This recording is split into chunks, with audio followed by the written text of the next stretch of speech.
সারা পৃথিবী জুড়ে বিশেষভাবে ভারত বাংলাদেশ পাকিস্তান জুড়ে 15ই শাবানে সিয়াম পালন করা হয়। শুধু স্বাভাবিকভাবে নয়, কলকারখানা, অফিস আদালত, কোর্ট কাচারি, শিক্ষা প্রতিষ্ঠান সবকিছু বন্ধ করে রাতে গোসল করে আতর গোলাপ মেখে দিনে সিয়াম পালন করা হয়।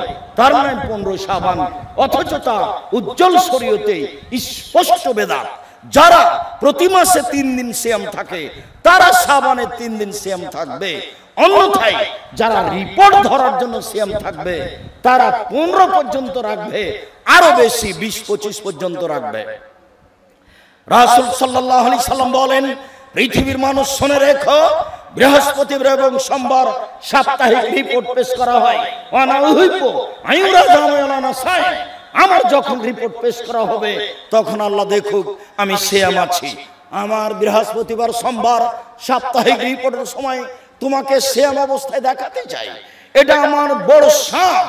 আমি মুহাম্মদ সাল্লাল্লাহু আলাইহি সাল্লাম আমার ভালোবাসা, আমার সাদ তোমার দরবারে পেশ করে বলছি, আমার রিপোর্টের সময় আমি সিয়াম আছি, এটা তুমি দেখো। উসামা বিন যায়েদ বলছেন, আল্লাহর নবী, তাসুমু ফি শাবান তাসুমু ফি শাহরিন মালাম তাসুমু ফি শাহরিন মিন বেগাইরে শাবান। আপনি শাবান মতো যত শাবান মাসে যত সিয়াম থাকেন, অন্য মাসে তো তত সিয়াম থাকেন না। ব্যাপারটা কি? আপনাকে আমি শাবান মাসে যত সিয়াম পালন করতে দেখি, অন্য মাসে তত সিয়াম পালন করতে দেখি না। তখন তিনি বলছেন, শোনো, শাবান হচ্ছে রজব এবং রমজানের মাঝে একটি মাস, যা থেকে মানুষ গাফেল থাকে। এই মাসে মানুষের বাৎসরিক রিপোর্ট পেশ করা হয়। আরে শোনো, শাবান একটি মাস, রজব ও রমজানের মাঝে মানুষ তাতে গাফেল থাকে। এই মাসে মানুষের রিপোর্ট পেশ করা হয়, বাৎসরিক রিপোর্ট। আমি ভালোবাসি, আমার বাৎসরিক রিপোর্ট পেশ করা হোক, তখন আমি সিয়াম আছি। দেখো, তুমি আমার বাৎসরিক রিপোর্ট সিয়াম অবস্থায় দেখো। আমি এইটা ধরার জন্য শাবান মাসে বেশি বেশি সিয়াম পালন করি। এটা প্রতি মাসে 3 দিন এই হিসাবে নয়। যারা এই রিপোর্টের আশা করে না, প্রতি মাসে 3 দিন সিয়াম থাকে, তারা শাবানে 13, 14, 15 সিয়াম থাকবে। আর যারা রিপোর্টের আশা করে তারা পহিলা শাবান থেকে একটানা 15 পর্যন্ত, অন্যথায় 20-25 পর্যন্ত থাকবে। এটাই সুন্নাত, কেননা তার আশা সিয়াম অবস্থায় রিপোর্ট দেখানো, যা মুহাম্মদ সাল্লাল্লাহু আলাইহি সাল্লাম চেয়েছিলেন। এই 15 শাবানকে বাতিল করে এই সমাজে দীর্ঘদিন 15-20 দিন 25 দিন সিয়াম পালনের সুন্নাত চালু করা একটা টাফ ব্যাপার। কিভাবে ভারত বাংলাদেশ পাকিস্তানের লোক জেনে নিল, সেটাই হচ্ছে 15 শাবান তারা এইভাবে পালন করে, অথচ মুহাম্মদ সাল্লাল্লাহু আলাইহি সাল্লাম জানতে পারলেন না। তাকে জিজ্ঞাসা করা হলো, তিনি শাবান মাসে কেন বেশি সিয়াম পালন করেন? তিনি বলছেন রিপোর্ট ধরার জন্য। তো রিপোর্ট তো সাপ্তাহিক তিনি জানতেন, বৃহস্পতিবার সোমবার। আর কেন তিনি শাবানের জানলেন না? বলে দিতেন 15 শাবান, তাহলে আমাদের জন্য সহজ হতো। তিনি আমাদের জন্য ভারী করে চলে গেলেন। মুহাম্মদ সাল্লাল্লাহু আলাইহি সাল্লাম তার উম্মতের জন্য, জাতির জন্য একটা ইবাদতকে ভারী করে চলে যাবেন। তাহলে এই 15 শাবান বাতিল করে 15 পর্যন্ত, 20 পর্যন্ত, 25 পর্যন্ত সমাজে এই সুন্নাত চালু করা মানুষের জন্য, যারা দ্বীন প্রচার করে তাদের জন্য অতীব জরুরি। তাহলে সে মনে করতে পারে যে আমি একটা চলন্ত সুন্নাত যেটা বন্ধ হয়ে গেছে, সেইটাকে এই বিদাতি সুন্নাত বাতিল করে পুনরায় চালু করলাম, তাহলে সে হলো সফল মানুষ। পৃথিবীর মানুষ শুনে রাখো, ওরাই সফল মানুষ। আমার পরে যেসব সুন্নাত মিটে গেছে তাকে পুনরায় জাতির সামনে সংশোধন করে, তারাই হলো সফল মানুষ, তারাই হলো সফল মানুষ, তারাই হলো সফল মানুষ, তারাই প্রকৃতপক্ষে আল্লাহর পথে দাওয়াত দেয়। সম্মানিত দিনী ভাই বোন, আল্লাহর পথে দাওয়াত দেওয়া আল্লাহর একটা জরুরি। আল্লাহ তাআলা বলেন, ওরাই হলো সফল মানুষ, ওরাই ক্ষতিগ্রস্ত নয় যারা পরস্পরে হকের আদেশ দেয়, যারা পরস্পরে ধৈর্যের আদেশ দেয়। মহান আল্লাহ বলেন, সুম্মা কানা মিনাল্লাযীনা আমানু ওয়া তাওয়াসাউ বিস-সাবরি ওয়া তাওয়াসাউ বিল মারহামা উলাইকা হুম আসহাবুল মায়মানা। যারা ঈমান এনেছে, যারা সৎ কাজের আদেশ করে, যারা মন্দ কাজের নিষেধ করে, তারাই হচ্ছে ডানপন্থী, তারাই হচ্ছে সফল মানুষ। যারা ভালো কাজের আদেশ করে, মন্দ কাজের নিষেধ করে, তাদের ফলাফল অনেক অনেক অনেক বেশি, যা আল্লাহ তাআলা বলেন, যা রাসূল সাল্লাল্লাহু আলাইহি সাল্লাম বলেন।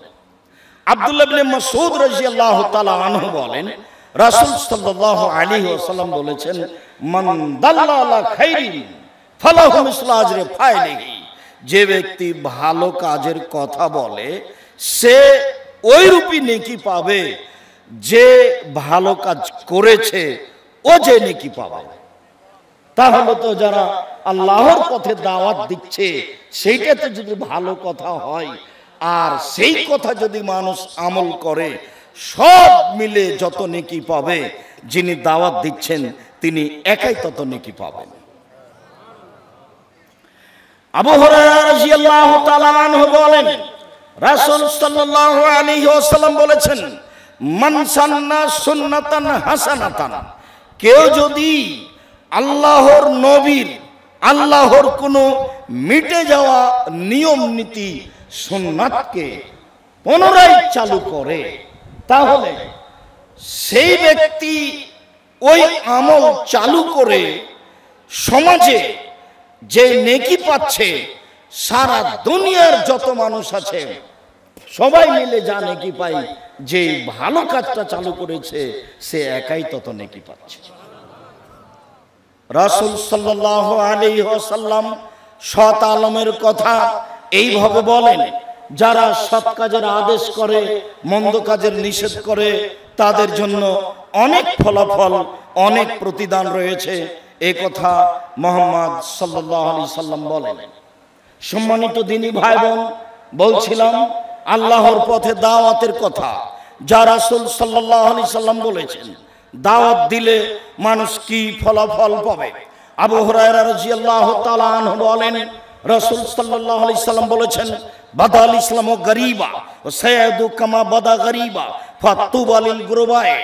ইসলাম ছড়িয়ে পড়েছে সংখ্যালঘু অবস্থায়, ইসলাম ছড়িয়ে পড়েছে অপরিচিত অবস্থায়, ইসলাম ছড়িয়ে পড়েছে মানুষের নিকটে দুর্বল অবস্থায়। যারা ইসলাম মেনেছে তারা একেবারেই দুর্বল, কমজোর মানুষ। বিত্তশালীরা ইসলাম মানেনি, কোনোদিনই মানেনি, আজও মানে না। আবার ইসলাম ছড়িয়ে পড়েছে সংখ্যালঘু অবস্থায়। যারা ইসলাম মানে তাদের সংখ্যা একেবারেই কম, যারা মানে না তাদের সংখ্যা অনেক অনেক অনেক বেশি। ইসলাম ছড়িয়ে পড়েছে অপরিচিত অবস্থায়। এরকম ইসলামের নিয়ম নীতি জনগণের জানা ছিল না। এক গিলাস পানি পান করলে ডান হাতে পান করতে হবে, 3 শ্বাসে পান করতে হবে, বসে পান করতে হবে, পান শেষে আলহামদুলিল্লাহ বলতে হবে। এই সব নিয়ম নীতি মানুষের জানা ছিল না। একটা বিবাহ বৈঠক, পিতা থাকতে হবে, 2 জন সাক্ষী থাকতে হবে, খুতবা পড়তে হবে, তারপরে এইভাবে পরিবেশন করতে হবে। এইসব নিয়ম নীতি মানুষের জানা ছিল না। পেশাব করতে বসলে আর করে বসতে হবে, দোয়া পড়তে হবে, উঠে দোয়া পড়তে হবে। এইসব নিয়ম নীতি মানুষের জানা ছিল না। শুইলে ডান কাতে শুইতে হবে, দোয়া পড়ে শুইতে হবে, উঠলে দোয়া পড়ে উঠতে হবে। এইসব নিয়ম নীতি মানুষের জানা ছিল না। যখন এইসব নিয়ম নীতি মানুষের কাছে পৌঁছিল, তখন মানুষ মনে করলো এ আবার কেমন কথা, এ তো অপরিচিত কথা, বেঁচে থাকলে এমন কিছু করতে হবে, এটা আমাদের জানা ছিল না। বাদাল ইসলাম ও গরিবা, ইসলাম সমাজে ছড়িয়ে পড়েছে অপরিচিত অবস্থায়। পরের বাক্যে রাসূল সাল্লাল্লাহু আলাইহি ওয়াসাল্লাম বলেন, ফাতুবা লিল গুরবায়ে। যারা সংখ্যালঘু মানুষ, যারা দুর্বল মানুষ, যারা অপরিচিত ইসলামকে জেনে মেনে নিল, তারাই হলো সফল মানুষ। এই কথা বলার পরে আল্লাহ রাসূল আবার বলছেন, আল্লাযীনা ইসলিহুনা মা আফসাদা নাস মিন বাদি মিন সুন্নতি। যারা আমার সুন্নাতকে নষ্ট করেছে, বাতিল করেছে, ওই জায়গায় যারা আমার সুন্নাত চালু করেছে, আল্লাহর পথে দাওয়াত দিলে মানুষ বড় সফলতা অর্জন করবে। এ কথা আল্লাহর নবী বলেন, এ কথা মুহাম্মদ সাল্লাল্লাহু আলাইহি সাল্লাম বলেন, এ কথা আল্লাহ তাআলা বলেন। কাজেই আমরা প্রত্যেকটা মানুষ যার যতটুকু সম্ভব বাল্লিগু আন্নী ওয়ালা আয়া, আমার একটি কথা জানা থাকলে অন্যকে বলো। এই হাদিসের ভিত্তিতে আমরা রাসূল সাল্লাল্লাহু আলাইহি সাল্লামের কথাকে, আল্লাহর কথাকে যার যতটুকু সম্ভব, মাঠে হোক, ঘাটে হোক, গ্রামে হোক, গঞ্জে হোক, অফিসে হোক, আদালতে হোক, যে কোনো ক্ষেত্রে হোক দাওয়াত দেওয়ার চেষ্টা করি। আল্লাহকে সন্তুষ্ট করার আশায় ফলাফল ভোগ করব ইনশাআল্লাহ।